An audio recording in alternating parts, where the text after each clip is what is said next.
Hey y'all, day 7 coming at you.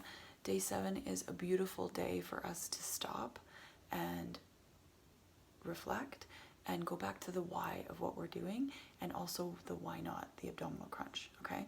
So the why of the 10-day core challenge for me was to give people knowledge about what core is. Core has become a buzzword without any intention, education behind it. And core has also become the new Kegel. That's what I'm gonna start calling core. Core is the new Kegel.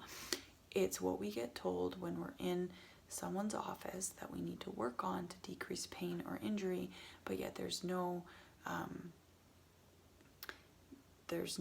movement principles around or education around what that looks like or should look like. It's just told to us to go to the gym and work on our core, just like it was told to women for the last 20 years or so excuse me, to go do our Kegels. And if we did our Kegels, all of our postpartum recovery needs would be met. Well, we all know that that's total BS. Core is becoming that. So we're going to take that back, learn what it means throughout the next 10 days, and then apply it so that we don't get injured moving forward, and we just become stronger. So redefining what core is was the why behind the 10-day core challenge. Then showing you how to redefine core through actual movements was the second why of the 10-day core challenge.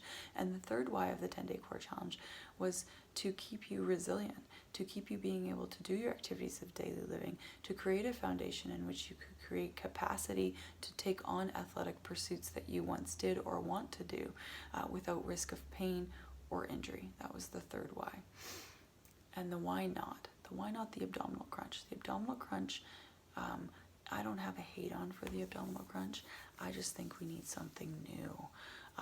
It's like a 1980s haircut. Like, it's time to move the F on from that, really is what it comes down to. We know more, we need to do, right? We know more, we know better, we need to do better. And that's really what this is about. So the ab crunch.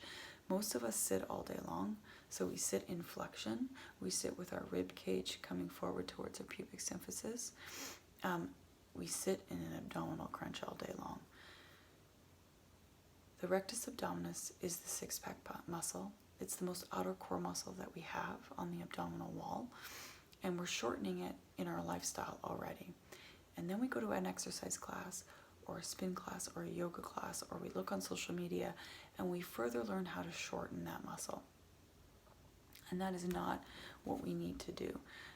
As we are shortening that muscle, we're decreasing its capacity for length. And if we decrease its capacity for length, that means we decrease our capacity to create good intra-abdominal pressure and stabilize our spine, which lead ourselves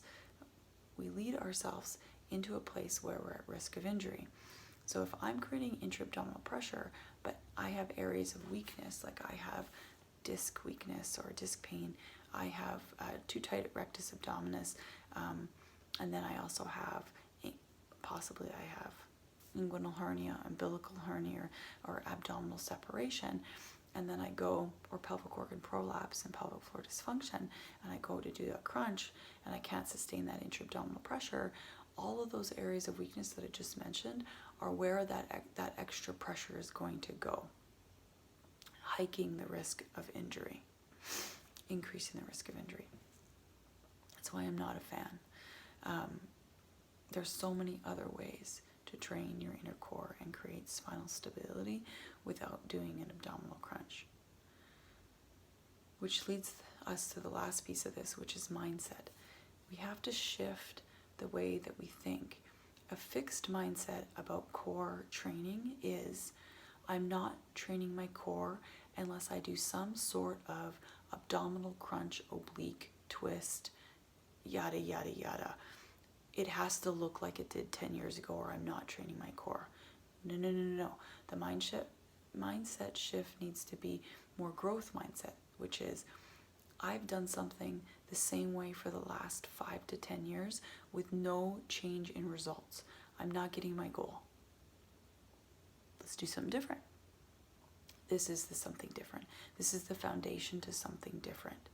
We need to shift our thinking about how we train our core.